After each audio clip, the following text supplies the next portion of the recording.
Dios inclusive, cohabitan dos naturalezas. Y esas dos naturalezas, dice la Escritura, que luchan el una con la otra por tomar su lugar en nuestras vidas.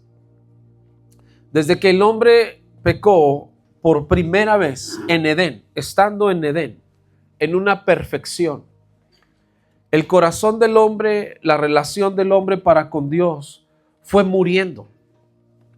Y la distancia hizo posible que el hombre no solamente se rebelara contra Dios, y no solamente el hombre dejara de tener o poseer la imagen con la cual Dios lo había creado, sino que el hombre, dice la Escritura, que persistió en pecar. Y el libro de Génesis capítulo 6, Dios decidió tomó una decisión que le dolió en su corazón. Pero Génesis capítulo 6 dice que Dios dijo: no contenderá para siempre mi espíritu con el hombre, porque ciertamente el hombre es carne. Y Dios toma una decisión que no solamente dolió en su corazón, sino que trajo consecuencias en todo el mundo. Y en medio de su dolor y en medio de su decisión, que era una decisión quizás incomprensible, pero perfecta, porque ¿cuántos han escuchado la historia acerca del diluvio? Y nunca antes había llovido en la tierra. Nunca antes había caído el agua directamente del cielo hacia la tierra, como hoy la conocemos, como hoy la vemos, porque dice la Biblia, cuando usted y yo leemos la palabra, que la tierra era regada por un vapor que subía de la tierra, llamada rocío.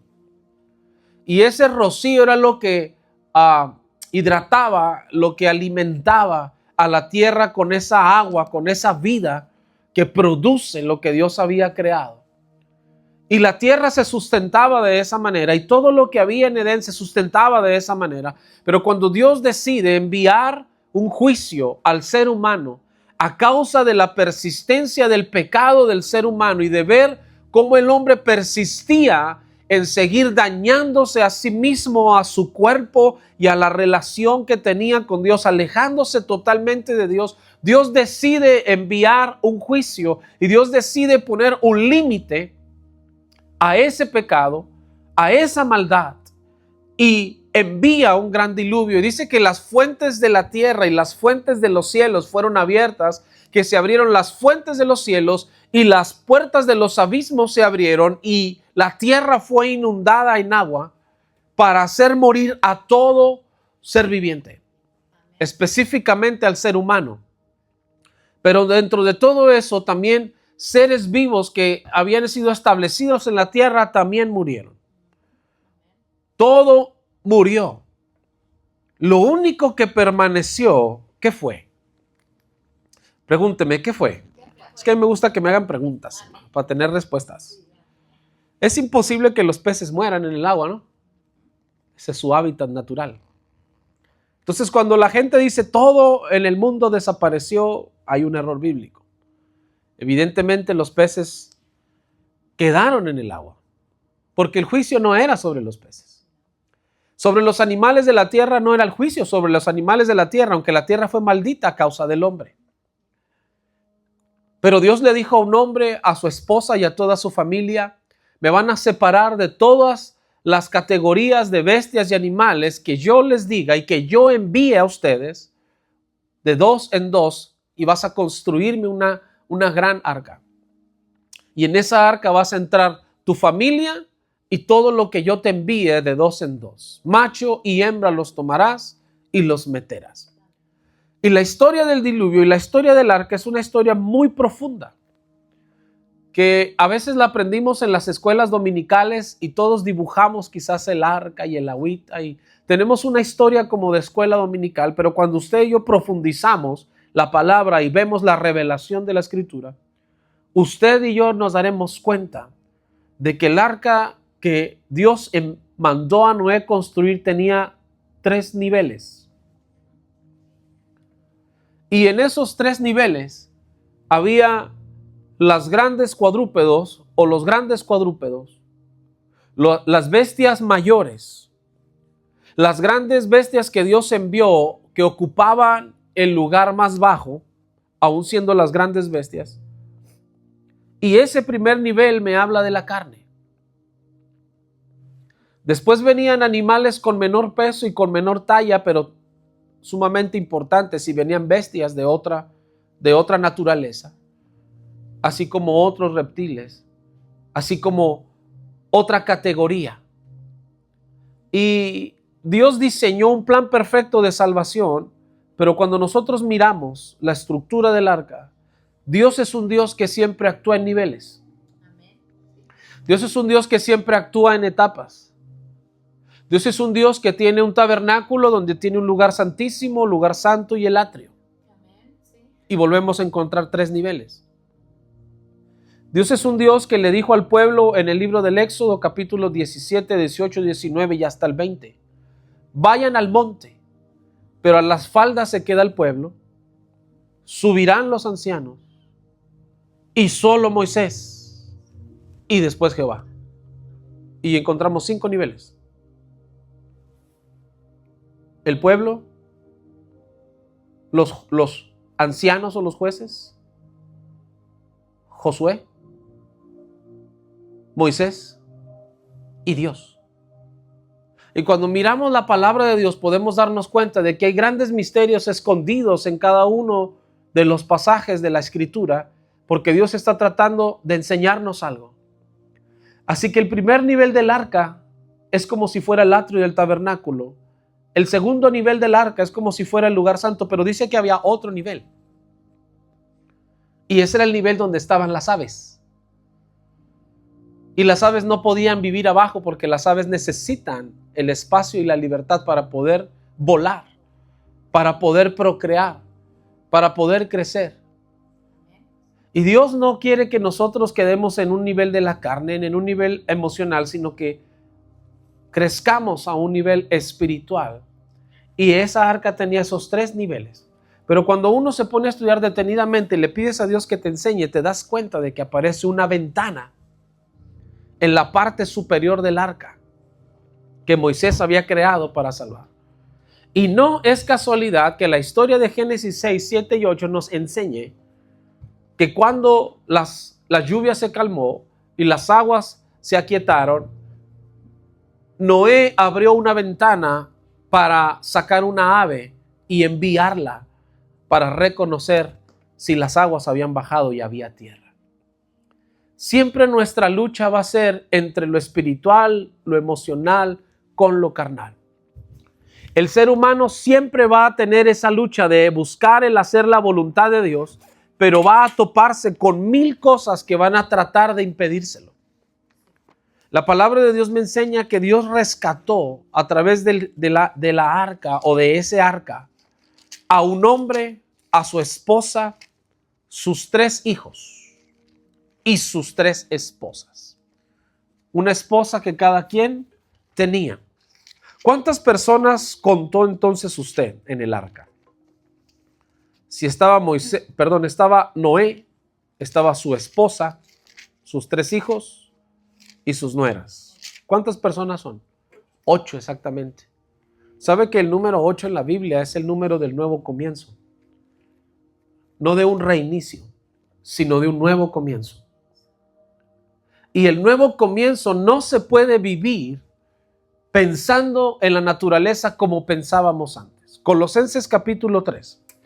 Carta a los Colosenses capítulo 3, verso 1 al 4. Ayer mencioné algo de esto cuando enseñábamos acerca de las emociones, los sentimientos y las áreas que comprenden o componen el alma.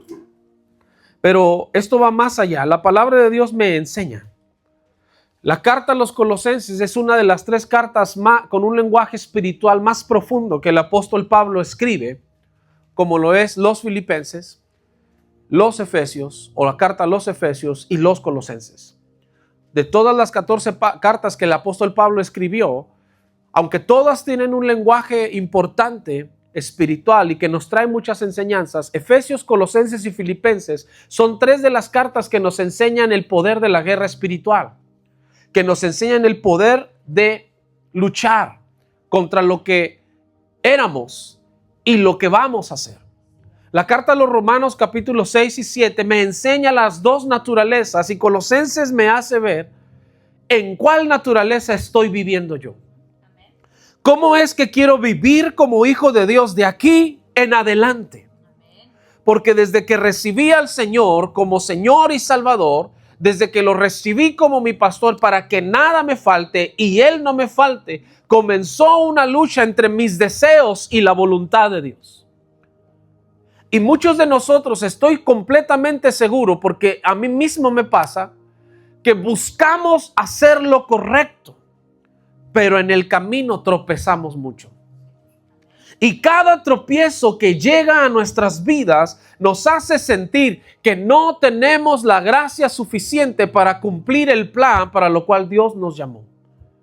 Y esa es la lucha del Hijo de Dios, no de cualquier ser humano, pero sí específicamente de aquel que es hijo de Dios. Porque el ser humano natural, el ser humano inconsciente de su pecado, el ser humano que no tiene la vida de Dios en él, sino que tiene una religión o tiene una costumbre o tiene una forma de vivir, para él es natural el pecar sin sentir redargüimiento o remordimiento. Hay gente que se gasta su tiempo en deseos, se gasta su tiempo en delitos, se gasta su tiempo en placeres y para él no es malo porque es a lo que su vida está acostumbrada. ¿Me estoy explicando hasta aquí? Hay gente para lo cual no es malo lo que hace y te lo van a decir, es que para mí está bien porque su conciencia no está despierta, porque su vida no siente redargüimiento, porque es lo que ha conocido durante 20, 30 y 40 años y para él no es un pecado decir lo que dice porque siente que no ofende a nadie, porque no hay un conocimiento de Dios. Pero cuando nosotros venimos al conocimiento de la palabra y nos damos cuenta de que Dios nos llamó a una vida diferente, entonces empieza la lucha del cristiano por el buscar hacer la voluntad de Dios, pero luchando contra sí mismo, contra lo que piensa, contra lo que siente y lo que quiere hacer. Y muchos cristianos se esconden en la congregación o nos escondemos en la congregación viniendo a Cristo, pero amando al mundo en secreto. ¿Me expliqué? Hay mucha gente en la iglesia, pero está amando al mundo en secreto, porque su naturaleza caída está más fuerte que la nueva naturaleza, el nuevo comienzo que Dios nos dio. Y Colosenses dice esto: sí, pues habéis resucitado con Cristo. Buscar las cosas ¿de dónde? De arriba, donde está Cristo sentado a la diestra de Dios. Poner la mirada en las cosas, y lo repite otra vez, ¿de dónde? De arriba. No, ¿en dónde? En las de la tierra. Porque habéis muerto y vuestra vida, ¿dónde está escondida? Está escondida con Cristo en Dios. Está escondida con Cristo en Dios. Cuando Cristo, vuestra vida, se manifieste, entonces vosotros también seréis manifestados con Él en gloria. Y nos dice qué es lo que debemos hacer. Muchos de nosotros batallamos en entender qué quiere Dios que haga, pero es que la Biblia es perfecta y se enseña sola. No podemos correr hacia una ilusión pensando de qué es lo que Dios quiere que haga cuando la Biblia nos enseña qué es lo que tenemos que hacer. Y la Biblia nos dice una primera instrucción, y quiero detenerme aquí para no correr en la enseñanza. Quiero detenerme aquí. La Biblia dice, si pues habéis resucitado. Físicamente usted no ha muerto ni ha estado en una tumba, en una caja, en un velorio, pero su vida sin Cristo estaba muerta en su espíritu. Su vida sin Cristo estaba cautiva en su alma y su cuerpo enfermo. Quizás no había dolores, quizás no había dolencias, padecimientos, pero había muerte y había enfermedad, y esas enfermedades podíamos verlas a través de los vicios, a través de los hábitos, a través de las situaciones que sentía nuestra mente o nuestro cuerpo, o hacia dónde nos llevaban nuestros gustos, pasiones y deseos. Mi mayor pasión antes de venir a Cristo era el skateboarding. Y cuando yo llegué a Cristo, era un ambiente donde en todo el ambiente alrededor había drogas, había música con mensajes que realmente alteran la mente y el cuerpo, el cerebro de las personas. Y era un ambiente de adicciones, un ambiente donde no solamente se practicaba un deporte extremo, sino que era todo lo que acompañaba ese deporte, ese ambiente. Y ese era mi ambiente. Y cuando yo vine a Cristo, lo más difícil para mí no fue dejar de decir groserías o dejar las adicciones o dejar ciertas cosas. No, lo más difícil era despegarme de lo que yo había practicado durante muchos años y yo amaba. Salir con mis amigos los fines de semana a patinar o a estar ahí en un parque patinando mientras unos fumaban marihuana, mientras otros hacían otras cosas, tomaban pastillas, otros patinábamos y era el mismo ambiente. Y parecía que tú dices, es que esto es lo que a mí me gusta. Y cuando yo vine al Señor, lo primero que Dios me decía es, las malas amistades corrompen las buenas costumbres. Y qué difícil es despegarte de un círculo donde estás acostumbrado a convivir. Y muchos cristianos batallan hasta la fecha o batallamos en decir, y es que no le puedo decir a mi compadre que hoy no voy a ir porque tengo que ir a la iglesia. Yo escucho mucha esa frase. Tengo que ir a la iglesia. No puedo, amiga, ir al almuerzo porque tengo que ir a la iglesia. Papá, no puedo, es que tengo que ir a la iglesia. ¿Sabe? Yo no tengo que ir a la iglesia. Yo quiero ir a la iglesia. Porque tener que ir a la iglesia es como si me estuvieran imponiendo una obligación que yo no quiero. Hay veces en los que yo tengo que ir al trabajo porque tengo que pagar biles, pero no quiero. Hay veces que me levanto con ganas de decir cómo quisiera no ir al trabajo. Esa es la verdad. Todos nos ha pasado así, ¿sí o no? Sí. Hay momentos en los que dices, yo tengo que ir porque soy responsable y no quiero que me quiten mis horas. Y vas. No por tanto que quieras, sino porque tienes. Yo a mí me ha pasado, digo, hay veces que me siento súper cansado y digo, Señor, tú sabes que yo no quiero, pero tengo que ir. Porque ser faltista no es un buen testimonio de mi responsabilidad. Y otra, necesito pagar biles, ¿verdad? Pero no es lo mismo sentirse así que cuando tú sabes que es viernes, el cheque va a estar listo y tú dices, quiero ir al trabajo. Y todavía tu familia te pregunta, ¿y ahora por qué vas con tanto ánimo al trabajo? Es que hoy pagan.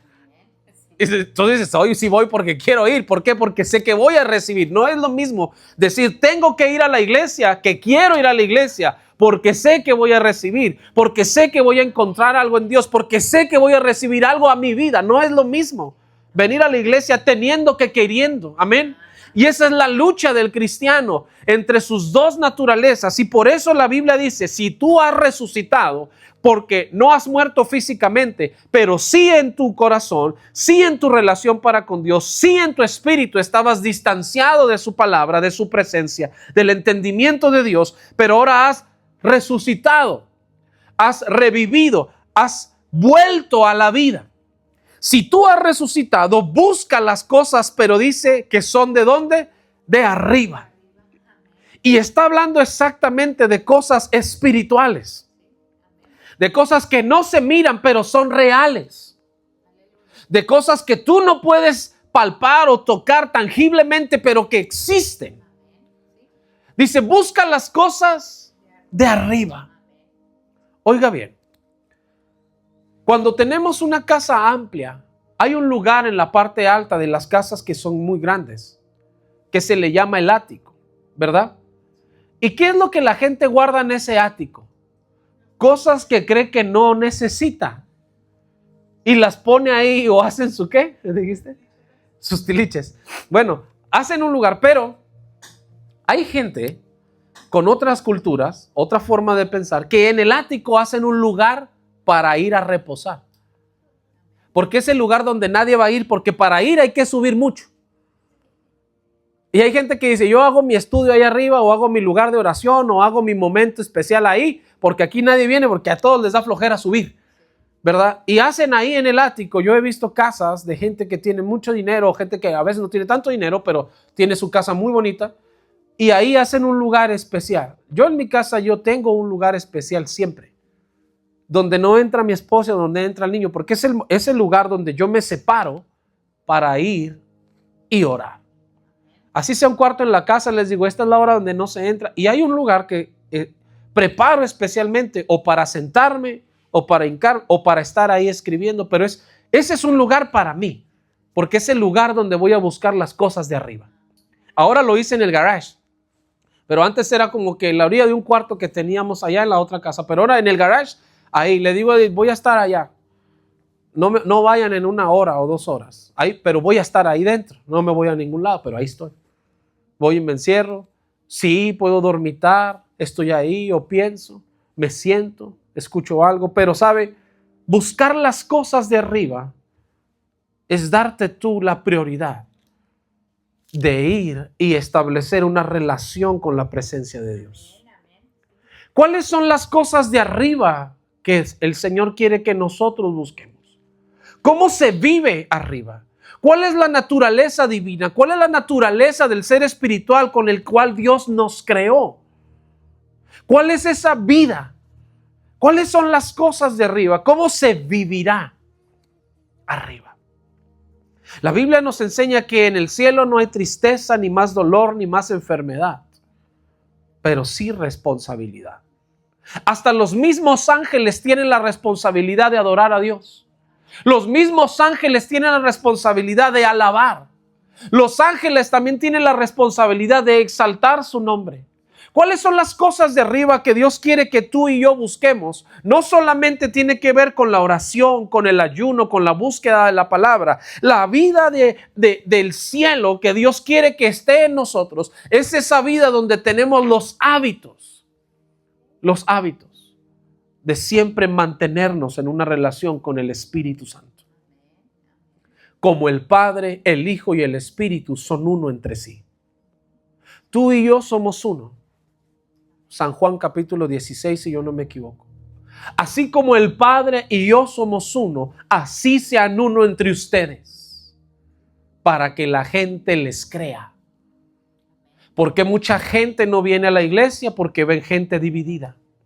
Eso no es las cosas de arriba. Ven gente en envidia, ven gente en maldición, ven gente en enojo, en ira, en contienda. Eso no es buscar las cosas de arriba. Ven gente en competencia. Eso no es buscar las cosas que son de arriba.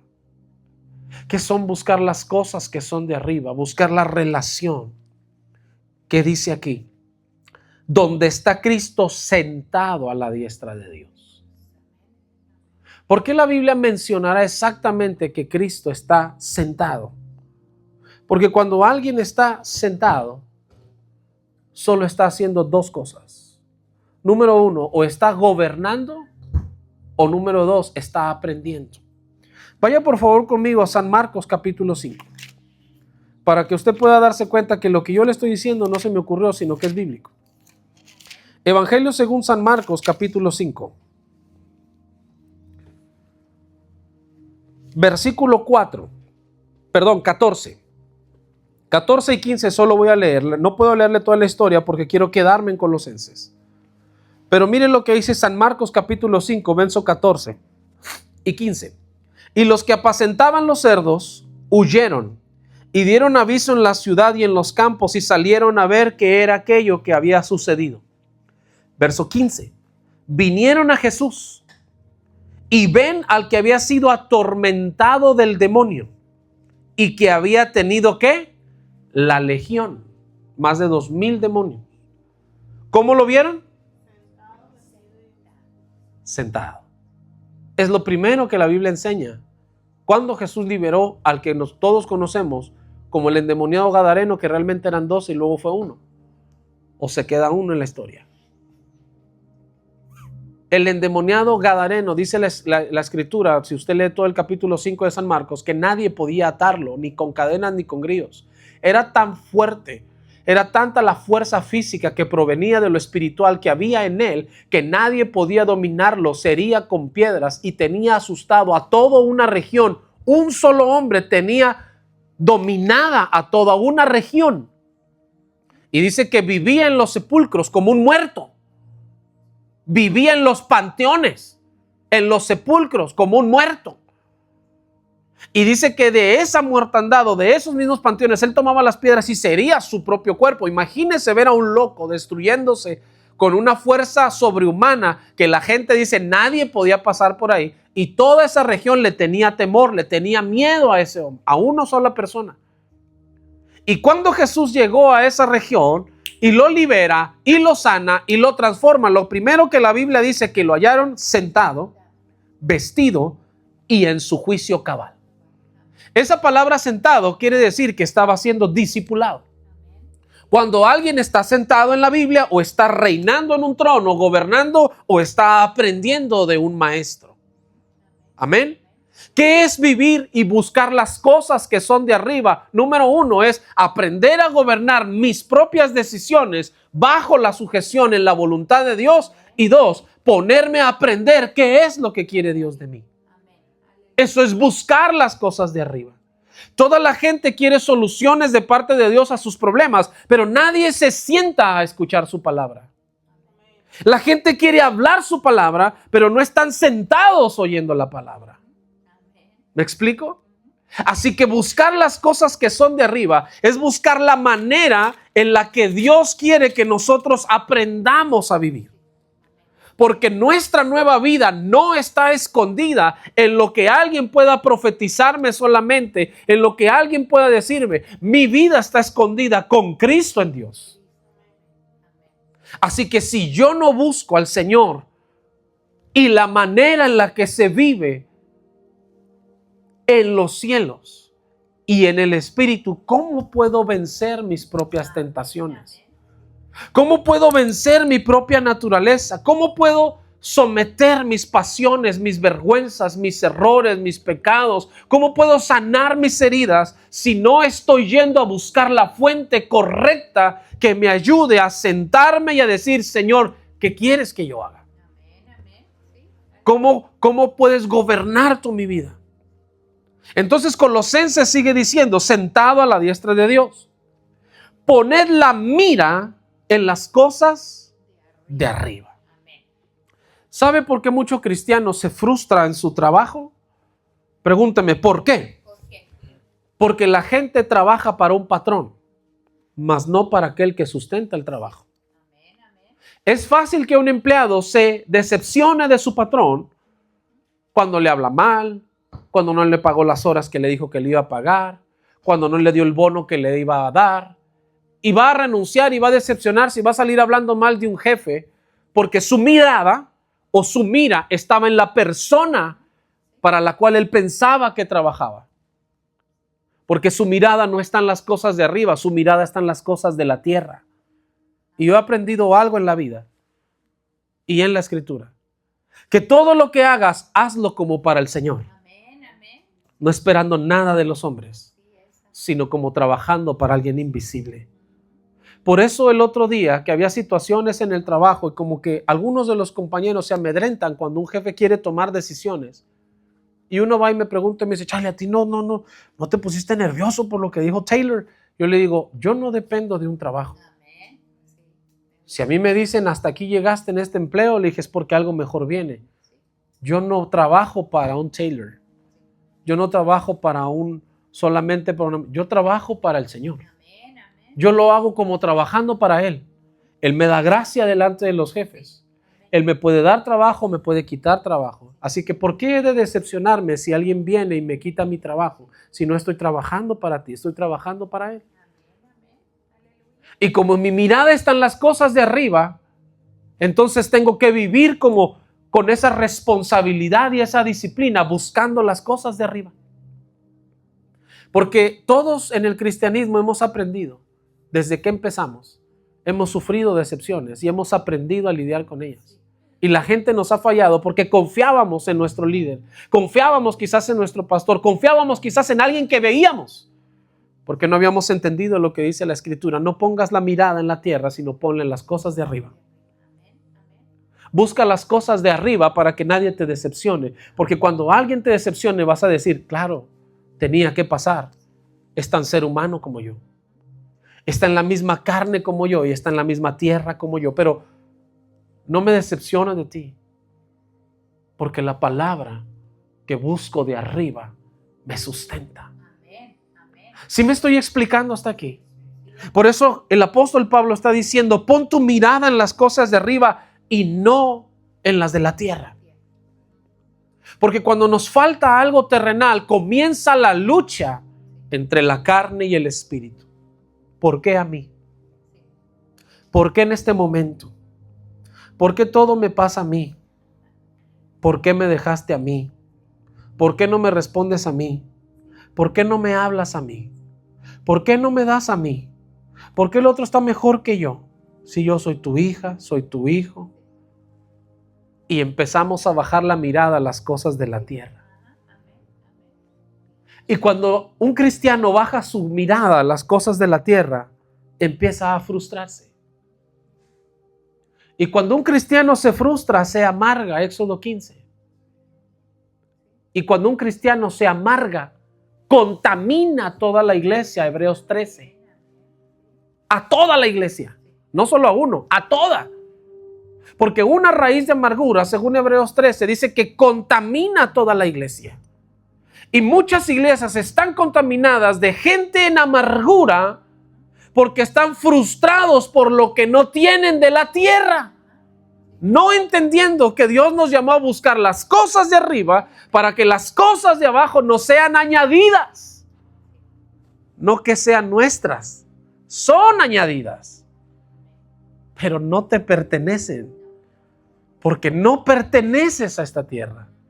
Perteneces a otra naturaleza. Amén. Así que si has muerto en Cristo, dice, tu vida está escondida. No está a la luz. ¿Está cómo? How do you say escondida in English? Hidden. Hidden. No recordaba esa palabra y creo que la he escuchado muy pocas veces en inglés. Hide. Oh, ok. Cuando algo está escondido, no es fácil encontrarlo. Cuando algo está escondido, no es fácil saber cómo está o en qué condición está o a qué se refiere. Cuando algo está escondido y tú lo necesitas tanto, ¿cómo andas? Desesperado, aventando todo y a veces hasta echando sapos y culebras. Hijos del diablo, todas estas cosas que puse aquí, ¿para qué las dejé aquí? No encuentro. A veces cuando se nos pierde el cargador del celular, hermano, créame que andamos levantando hasta las camas. De verdad. A mí se me pierde, yo siempre sé dónde lo traigo y en qué lugares lo pongo, pero cuando alguien más mete la mano y ya no sé dónde me lo dejan, ando como que, y yo me acordaba que estaba aquí y hasta que en mi mente resuelvo o lo encuentro, se te quita esa preocupación o esa desesperación, ¿sí o no? Si nuestra vida está escondida con Cristo en Dios, quiere decir que hay otra naturaleza que nos espera, hay otra cultura que nos espera, otros hábitos que nos esperan, otra forma de ser, otra forma de vivir, pero no está tan claramente visible, no está a la luz. Tenemos que buscarla porque está como escondida. Y como está escondida, no está escondida en cualquier lugar. Dice que nuestra vida está escondida con Cristo. Con Cristo. Así que ¿a quién tenemos que conocer para poder conocerme a mí? A Cristo. Entonces la gente habla de Cristo, pero no conocen a Cristo. La gente predica de un Jesús, pero no conocen a ese Jesús. La gente busca la bendición de un Cristo, pero no saben quién es el Cristo. Por eso dice la Escritura que cuando fueron a aprender a Jesús, tuvieron que llevar a uno de sus discípulos. Porque aunque lo habían visto predicar muchas veces y aunque lo habían oído predicar muchas veces, la gente no lo reconocía. Y decían, no sabemos quién es Jesús. Llévanos tú. Y cuando le preguntaron a Judas, ¿y cómo sabremos quién es Jesús? Dijo, a quien yo le bese la mejilla. Tenía que haber una señal para poderlo reconocer, porque aún la gente estaba a su alrededor y no sabían quién era. 1 año y medio tenían los discípulos, San Mateo capítulo 16, de estar con él en su ministerio. Y Jesús les hace una pregunta. ¿Quién dicen los hombres que soy yo? Y le dan 4 respuestas. Unos dicen que tú eres Juan el Bautista. Sus mismos discípulos no le conocían. Primer libro de Samuel, capítulo 3. Samuel se dormía enfrente del arca del pacto y la palabra de Jehová no le había sido revelada, ni él conocía a Dios, dice la Biblia. Estar en la iglesia no te hace cristiano, como estar adentro de un garage no te vuelve un carro. No porque estés en un garage ya tienes ruedas. Estar en una iglesia no es la garantía de que tú conoces a Jesús, sino que es el paso para venir a conocerle.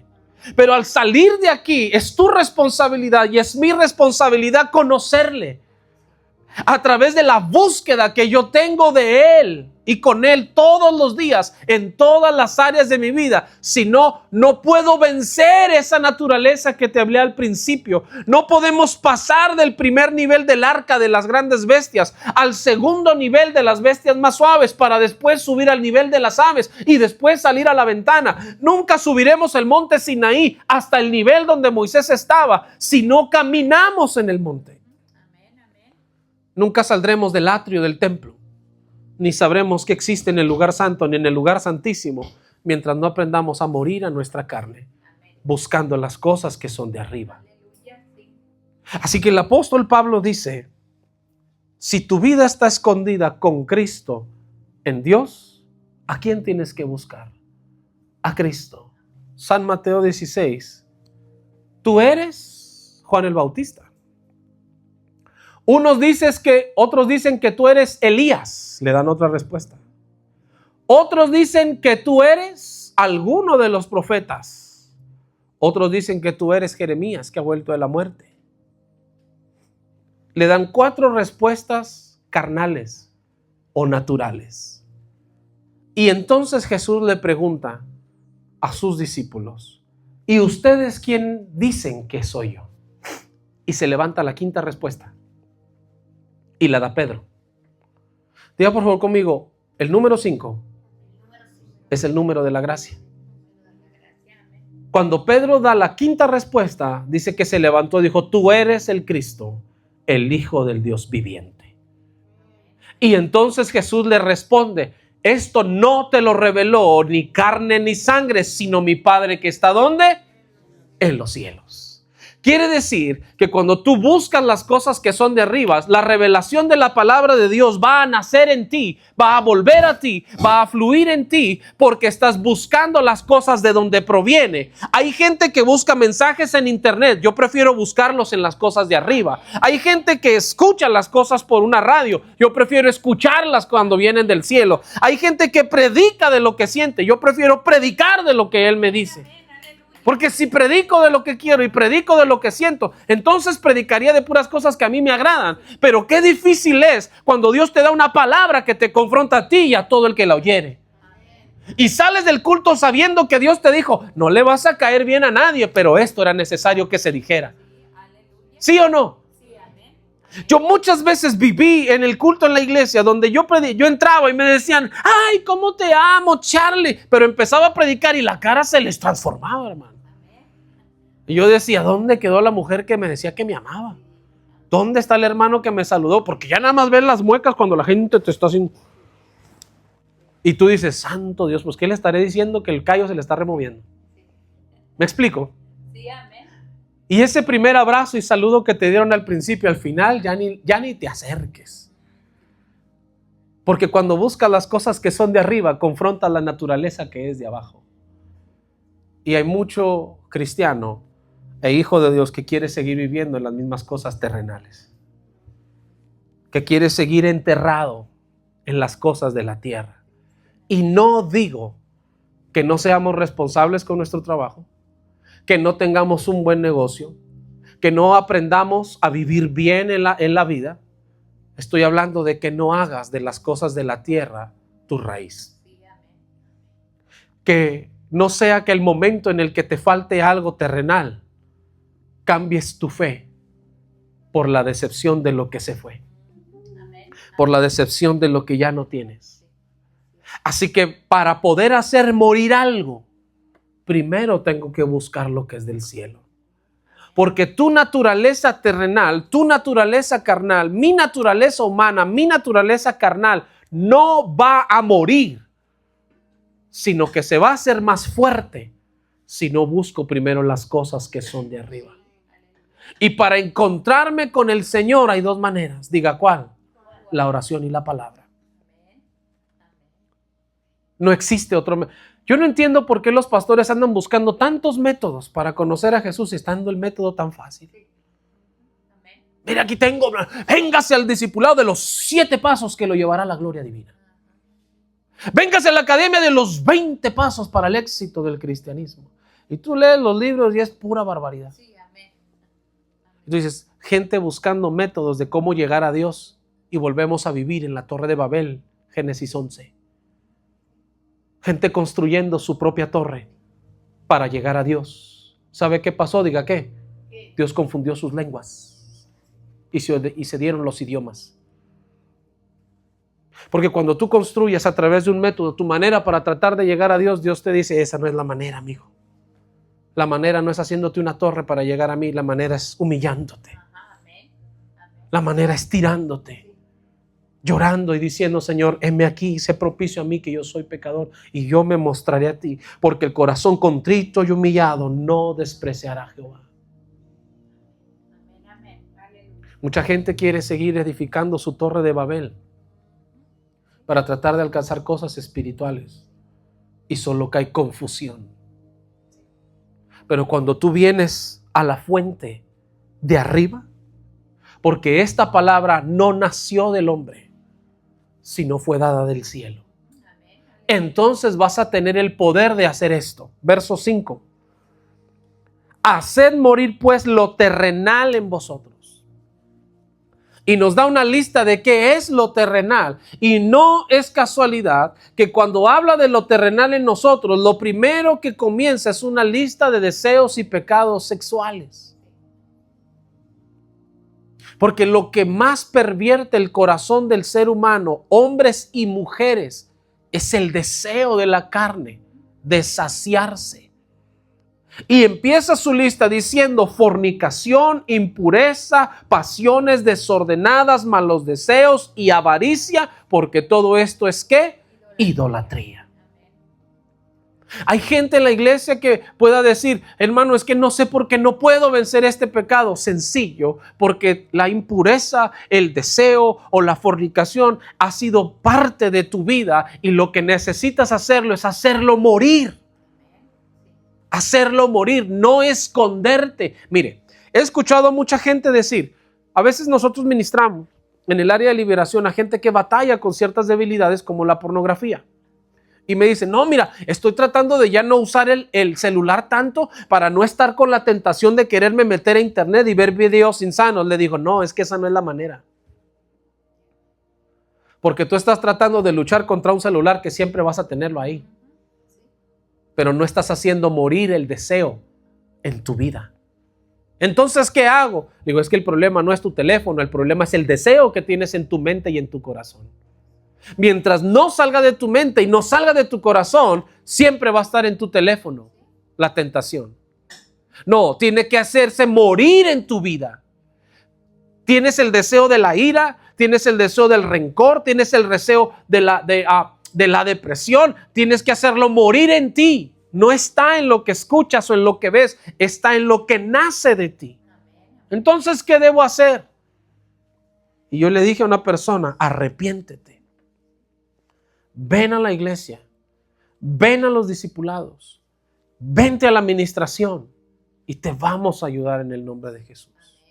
Vamos a orar por ti y vamos a pedirle a Dios que Dios te desate de todas las cadenas. Y vamos a enseñarte a hacerlo morir, porque no se puede hacer morir algo carnal en nosotros si no se busca lo espiritual. ¿Amén? No se puede morir lo terrenal si no se buscan las cosas de arriba. 3 semanas me duró el muñeco y no aguantó la carrilla. Yo le dije, ¿verdad que buscar a Dios no está tan fácil? Entonces hay gente que quiere seguir presa de sus deseos porque no quieren hacerlos morir. Solamente no quieren sentir la culpa en su mente, pero no quieren hacerlo morir. Y sabe, hay cosas que yo he necesitado hacer morir en mi vida. Por más deseo que tenga de ellas, sé que no es la naturaleza de arriba. Como seres humanos, yo también tengo deseos, yo también tengo pasiones, yo también tengo el deseo de construir algo, yo también tengo el deseo de ser alguien, yo también tengo el deseo quizás de las mismas cosas materiales que cualquiera las tiene. y a veces son necesarias, ¿me explico? Pero cuando nos enfrascamos y nos enfocamos solamente en hacer una cosa porque lo quiero, estamos alimentando el deseo de la carne, de la impureza, de la pasión desordenada, de un mal deseo o de la avaricia. Y cuando alguien es avaro, es lo mismo que ser idólatra. Y la idolatría no es rezarle a un santo, sino quitarle el lugar a Dios en mi corazón y poner a algo o a alguien más en mi vida. Y a veces estamos idolatrando a las personas. A veces estamos idolatrando los bienes. A veces estamos idolatrando una relación. A veces estamos idolatrando algo terrenal, que no es que sea malo, pero lo estamos amando más que a Dios. Yo llegué a un punto en mi vida en el que le dije a Dios, Señor, si aún mi esposa, o mi hijo, o mis hijos, o el ministerio, estoy amándolo más que a ti, entonces yo creo que no estoy yendo como tú quieres. Porque yo llegué a un punto en mi vida, en 20 años de ministerio, que para mí era prioridad predicar que estar en mi casa. Y entendí que a veces hasta del ministerio podemos llegar a ser un ídolo y sufrir consecuencias. Ahora he entendido, después de varios resbalones, sí te sirvo, Señor, con todo mi ser. Pero mi primer ministerio es cuidar bien mi casa. Porque de nada me sirve ser un heraldo para la gente y perderme a mí mismo. De nada me sirve como pastor o como líder que la gente me ame si mi hijo, cuando me ve, me reclama: tú nunca me llevas al parque, tú no tienes tiempo para llevarme una piñata. Y sabe, yo llegué a hacer eso. Y me di cuenta que por más espiritual que era y por más bueno que era servir a Dios, hay cosas en las que Dios te dice: el mucho servicio no significa que estás haciendo mucho la voluntad. Significa que tienes una gran actividad. Pero hay veces en las que Dios te dice: yo no quiero que me estés sirviendo, yo quiero que me estés buscando. Amén, amén, aleluya. Porque ¿qué vas a dar en tu servicio si no tienes la fuente en ti? Cuando haces morir lo terrenal en tu vida, cuando haces morir lo terrenal en tu vida, entonces se dejará ver el Cristo espiritual en el que tú crees en ti. Y la lucha por la decisión de si venir o no venir, de si estar o no estar, de si dar o no dar, de si perdonar o no perdonar, se va a acabar. Se va a acabar. Porque cuando la vida espiritual de Cristo en ti está vigente, está fuerte, a ti no te va a costar trabajo perdonar. A ti no te va a costar trabajo soltar. A ti no te va a costar trabajo dejar ir algo. A ti no te va a costar trabajo darte un lugar y no humillarte. Me dijo una persona el otro día: no, si ese chofer le habla mal a usted no le diga nada. No, es que él nos va a contratar para hacer un trabajo. Yo le dije: mira qué chulo. Le dije: o sea que tengo que sacrificar mi dignidad personal como hombre y tenderle mi cuerpo a los pies de esta persona solo por un trabajo. Le dije: no somos iguales, hermano. Yo tengo dignidad porque el Cristo que vive en mí vale. Y si alguien me está malarrazoneando o ofendiendo, yo tengo el derecho de decirle: por favor, no me hable de esa manera, que no somos iguales. Porque no dependo del trabajo que usted me quiera dar a mí para ganarme unos cuantos pesos más. Quédese con su trabajo, su contrato y sus pesos. Yo no voy a rebajar mi vida y la dignidad de ser llamado hijo de Dios solo por unos dólares más. Y hablarnos como si fuésemos iguales. No. Yo te voy a dar el mismo respeto que me das a mí. ¿No quieres hablar de buena manera? No soy la persona correcta con la que debes de hablar. Habla con alguien que te entienda. Yo no me llevo de esa manera. Yo no hablo de esa manera. Yo trato de ser diferente. Discúlpeme. ¿Me explico? Porque la gente a veces quiere que tú te rebajes a ese nivel. Y tú no estás para estar en ese nivel terrenal. Tú estás en Cristo. Tú estás en Dios. Pero a veces cuesta llegar a decir, ¿sabe qué? Muchas gracias. Prefiero perder estos $50 que relacionarme con una persona así. Bye. A veces cuesta. Porque siempre estamos pensando en lo que perdemos. No en el Cristo que tenemos que cuidar. No en el Cristo que tenemos que cuidar. Y por eso la gente abusa de los cristianos. Porque falta el carácter espiritual. Amén, hermano mío. ¿Está claro hasta aquí? ¿Le gustaría si nos ponemos en nuestros pies y oramos? Yo no sé cuántas cosas terrenales tengas que hacer morir en ti. Yo no sé si lo terrenal en tu vida es desesperación, tristeza, angustia, amargura, pereza, orgullo, mentira, falsedad, fornicación, deseos, avaricia, pecados sexuales, pecados de hábitos, pecados de vicios. Ninguno de esos me importa a mí. No me interesa cuántas veces hayas pecado o fallado. Lo que me interesa es que comiences a hacerlo morir en tu vida, para que la vida de Dios nazca en ti, para que dejes que el Espíritu Santo te levante desde adentro hacia afuera. Si muchas veces has renegado de Dios, hoy arrepiéntete, pídele perdón y vuelve a creer. Si muchas veces has decidido no estar cerca de Dios, alejarte de Dios porque estás inconforme, porque estás amargada, porque estás amargado, porque estás herido, estás herida, arrepiéntete, pídele perdón y vuelve. Que Dios es fiel y justo para perdonar nuestros pecados, dice la carta a San Juan. La carta de San Juan dice que Él es fiel y justo para perdonar nuestros errores y pecados. No sé cuántas veces te hayan dañado y hayan hecho que lo terrenal, lo natural en ti se alimente, pero hoy es el día para decidir, Señor, lo voy a hacer morir. Esta forma mala de pensar la voy a hacer morir. Voy a hacer morir mis malos pensamientos, y no existe otra forma de hacer morir los malos pensamientos sino llenándose de la palabra escrita. Porque si tu mente siempre está pensando en lo malo, porque no hay de dónde se agarre tu mente y tu espíritu. Pero cuando tu mente está pensando en la palabra, cuando tu mente está pensando en lo que es correcto, entonces no tienes la cabeza para estar pensando malos pensamientos.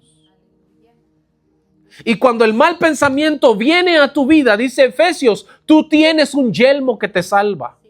Es ese yelmo de la palabra que te dice, sí, el pensamiento no puedes evitar que venga, pero tienes el poder para echarlo de tu mente. Dice la Escritura, llevando todo pensamiento cautivo a la obediencia en Cristo Jesús. Yo también tengo malos pensamientos que llegan a mi vida. A veces quisiera hacer bajar fuego del cielo y que consuma toda la iglesia. Digo, que te desespera la gente. Pero ¿sabe? Yo digo, cuando el mal pensamiento llega a mi vida, le digo, Señor, yo lo llevo cautivo en Cristo Jesús. Señor, yo no soy este tipo de pensamiento. Yo no soy de este tipo de naturaleza. Señor, ayúdame a hacer morir en mí. Cuando la ira, cuando el enojo, cuando la tristeza, la depresión, tratan de hacerse, empoderarse de mí, tratan de hacerme cautivo. No digo que no me enoje, sino que me enojo y le digo, Señor, estoy enojado. Ayúdame a controlar mi ira. Ayúdame a controlar mi temperamento. Señor, no quiero responder ni seguir diciendo. Ayúdame a hacer morir lo terrenal en mí. Y ayúdame a pedir una disculpa y a pedir perdón si exageré, si ofendí, si dañé, si laceré a alguien con lo que dije o escribí o mi comportamiento. Y sabe, muchas veces la gente se hiere por cosas que nosotros sabíamos que hicimos. Porque hay momentos en los que todos llegamos cansados a la iglesia, no saludas a nadie. Y la gente piensa que tienes algo contra ella. No, hermanos, cuando me ve así y no digo nada, usted vaya y salúdeme, hábleme. Quizás mi mente anda en lo que estoy haciendo y no me fijé que usted estaba ahí. ¿Me explico? Haga morir lo terrenal, porque hay veces que el rechazo no lo hemos hecho morir y decimos, no, es que cómo voy a, ni me saludan. Yo ya no voy a ir porque no me saludan. No, es que no es que te saluden, el rechazo está en tu corazón. Tú eres el que se siente rechazado. Tú eres el que siente que nadie te hace caso cuando Dios ni siquiera te está diciendo eso, pero es que el sentimiento está en ti. Y eso es lo terrenal que hay que hacer morir, buscando las cosas que son de arriba, buscándole a Dios en su palabra, buscando al Señor en oración, buscando al Señor en las buenas obras que a veces tenemos que hacer allá afuera cuando vemos necesidad. Y Dios motiva tu corazón y te dice, sí, mire, no es que yo me pare el cuello, pero realmente no tenía tanto efectivo y no estaba como que en mi mejor momento de finanzas ayer. Pero cuando entré ayer a Walmart, que llevé a mi esposa y al niño, había una serie de afroamericanos allá afuera, que yo me llevo muy bien con el tipo de gente de aquí, con los americanos, y estaban ahí, eran jóvenes. Y a veces uno desconfía de las personas porque dice, no, lo han de querer para drogas, el dinero. No, eran jóvenes que eran de un equipo de fútbol. Yo no sabía hasta que me lo explicaron. Pero cuando entré, uno trató de hablarme y yo la verdad dije, como están pidiendo dinero, le dije, señora, ¿qué me paro? Le dije, ahorita que vuelva. Y ese fue mi error, decir, ahorita vuelvo, y me metí. Iba solo por agua y una soda. Tomé el agua y eso, y cuando salí, me iba ahí, mi pensamiento fue, no, me voy por la otra puerta porque van a estar ahí, me van a pedir dinero y no traigo que dar. Dije, no, me voy por la otra puerta. Sin embargo, yo dije, ¿para qué me escondo? Dije, bueno, voy a salir por aquí. Y salí en el carrito atrás de otra persona esperando que no me hablaran. Pero me habló otro y me dijo, hey, ¿me das un minuto? Y yo le dije, ¿qué pasó? Me dijo, mira, nosotros somos de la escuela fulana de tal, somos de un equipo de fútbol, estamos buscando recursos porque queremos equipo y todo. Me dijo, traigo estos cupones, cuestan $5. Me dijo, pero mira, te pueden dar una hamburguesa gratis y una soda gratis y no sé qué tantas cosas gratis. Es interferencia, perdón, es que causa interferencia a veces el equipo. Me dijo, entonces ya mi corazón pensó distinto, ¿me explico? Y yo decía, pues también $5 los ocupo yo para otro paquete de agua, ¿no? Dije, me sirve a mí para otro paquete de agua, pero dije, sí, está bien, dámelo. Y entonces llego al auto con mi esposa y me dice mi esposa, ¿qué? ¿Estabas platicando con los homies, verdad? Y le dije, sí, estaba ahí. Le dije, mira, me vendieron me volteé a ver con cara de decir, pues si nomás venías por agua y salías hasta con cupones, ¿no? Como que me dices que no traes. Y yo le dije, está bien. Le dije, mira, pero sembramos algo. Y es ahí donde Dios te vuelve sensible a ciertas necesidades de otros, aun tú teniendo quizás necesidad, o aun tú teniendo quizás limitaciones. Y a mí no me dolió sembrar en ellos, porque al final yo dije, Señor, si ellos lo ocupan para su equipo, yo estoy dispuesto a colaborar con su equipo. No tengo más, pero al menos compro uno. Dije, al final de cuentas eso va a servir para que coma el niño, son cosas gratis que a él le gustan. Le dije, pero cuando no has hecho morir lo terrenal en ti y el egoísmo está primero, ¿y qué va a decir la gente? ¿Por qué les voy a ayudar a estos? Para drogas lo han de querer. No, porque el egoísmo está vivo todavía en ti. Pero cuando has hecho morir lo terrenal en ti, tú dices, Señor, tú sabes cómo ando, pero también voy a sembrar. Porque de todas formas, Señor, tú eres quien da semilla al que siembra y pan al que come. Y miras por otro, porque si no está muerto lo terrenal en ti, jamás mirarás la necesidad de otro. Jamás. Y eso es a donde Dios nos quiere llevar. Padre, en el nombre poderoso de Cristo Jesús, te damos gracias por tu palabra el día de hoy. Te damos gracias por tu Espíritu Santo que nos hace entender, no estamos perdidos, no estamos acabados, no estamos destruidos, solo necesitamos hacer morir lo terrenal en nosotros. Solo necesitamos hacer morir lo terrenal en nuestras vidas para que lo espiritual y lo que proviene del fruto de tu espíritu nazca, como el amor, como el gozo, la paz, la paciencia, la benignidad, la bondad, la fe, la templanza, la mansedumbre, cosas contra las cuales no hay ley. Porque tu espíritu en nosotros nos da la vida. Señor, bendigo a tu pueblo, bendigo a tu iglesia y te ruego, Señor, que nos des la fuerza para hacer morir lo terrenal en nosotros. Si tenemos que olvidar, olvidar. Si tenemos que perdonar, perdonar. Si tenemos que sembrar, sembrar. Si tenemos que soltar, soltar. Si tenemos que retener, retener. Si tenemos que llorar, llorar. Pero si tenemos que reír, también reír. Hacer morir lo terrenal. y buscar las cosas de arriba donde está Cristo, porque mi vida y la vida de mis hermanos no está allá afuera en el mundo, está escondida con Cristo en Dios. Y para conocer a Dios es necesario conocer al Hijo.